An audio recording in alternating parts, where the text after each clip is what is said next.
2. So you have your salutation, you have your message, and then you have a complimentary close, which will likely be sincerely and then your name. Now, within the message, it's single spaced. So the body itself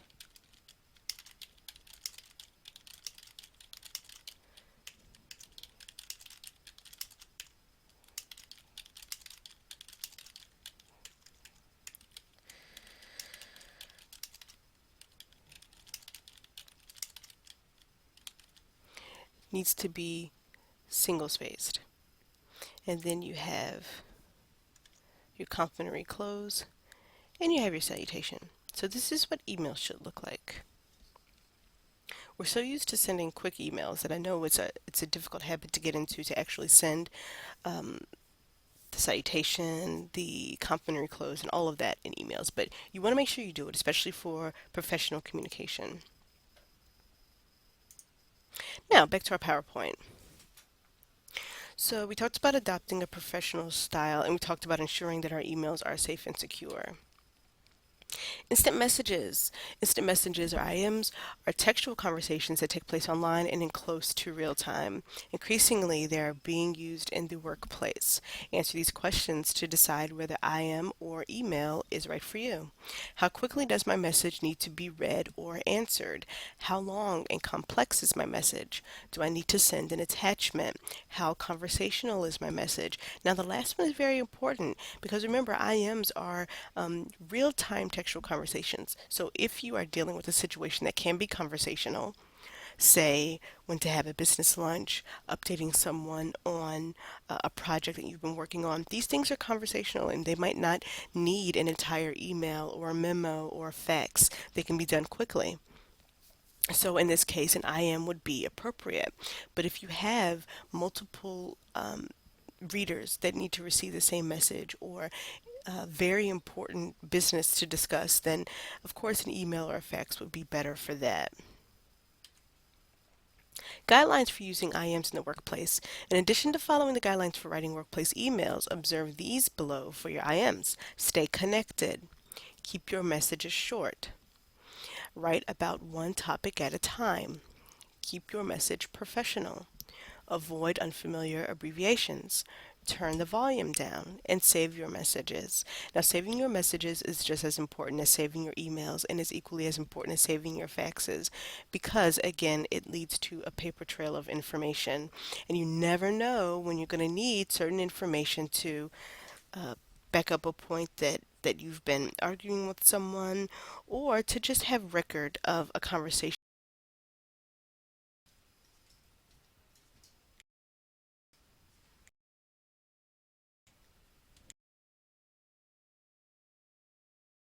Okay, I had to fix the volume there. Blogs. Blogs, short for weblogs, are internal or external websites for which employees or management write regular columns or posts.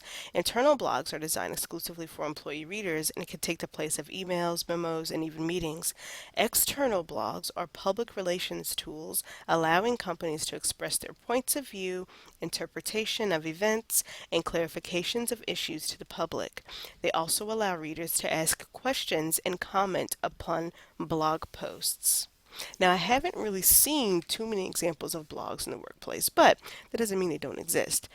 More and more, as time goes on, we're becoming much more reliant on informal, fast technology. There are more blogs now than ever. There are more IMs being used in the workplace. More people are deciding to send emails instead of formal letters, and it's coming down to just an easier way to communicate professionally. Guidelines for writing internal blogs. The guidelines below will help you write an appropriate post for an internal blog. Be ethical. Respect company protocol. Be professional. Write to a company-wide audience. Keep your posts short and easy to read. Write a clear and concise subject line. Guidelines for writing external blogs. The guidelines below will help you post an effective external blog. Follow company protocol. Give each blog a title and a date. Write to a general international audience. Speak for yourself. Avoid making your company liable for false or misleading information, and request permission and document your sources. Now, there's one thing that I would like to go over that we really didn't cover with memos. So I'm going to go over that really quickly.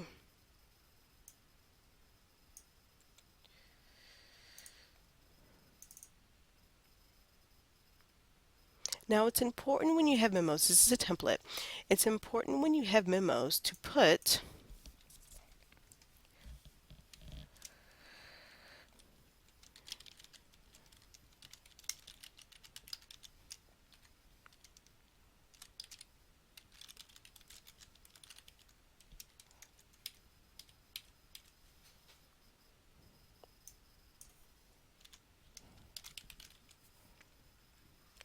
a clear subject.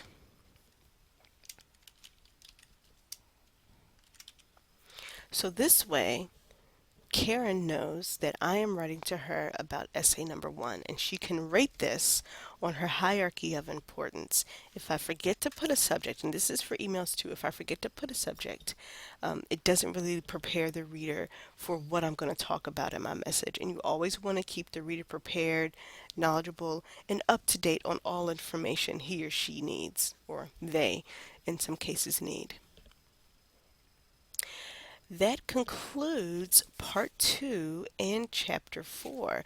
Now, I want you to pay special attention as we get into these chapters where we're doing more correspondence to the figures that are listed in your book. Figure 4.4 is an example of an effectively written business email. Take a look at it. This is, it's not overly long, it gets straight to the point, but it also is professional, and it has everything the reader needs to know. There's an example of an IM exchange between two workers on figure 4.8. And there's a good example of an internal blog on figure 4.9. Now, chapter 4 starts